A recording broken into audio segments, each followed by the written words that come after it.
Не надо меня держать, пожалуйста. Не надо. Нет, мне так не удобно.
Да? В втором месяце за дня в день. Когда у нас сезон заканчивается? Отдохнете.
Спросите. Хороший вопрос. Ну я спросила, мы им мешаем.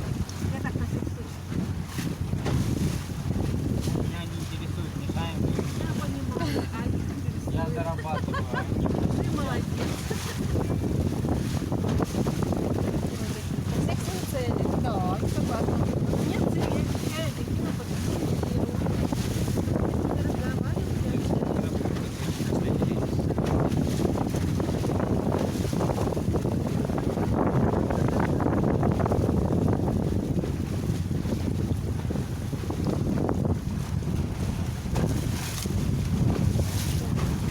Ой, ну тут прямо перед носом.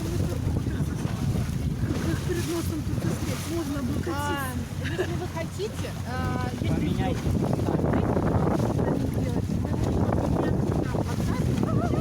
я могу посмотреть с ним как пройду. Прям Вы можете просто поменяться местами, а не идти на нос. Кто-то спереди постоял, меня простите. но вы не единолично, поэтому давайте, вы снимали, пройдите назад. Девушка, пройдите назад. Назад, это вперед. Девушка, вы меня слышите? Назад пройдите. Сейчас пройду. Уже пройдите назад. Уже пройду? Да. Вы пойдете вперед? А девушка будет вперед, кто-то поснимает. Я тут сбоку.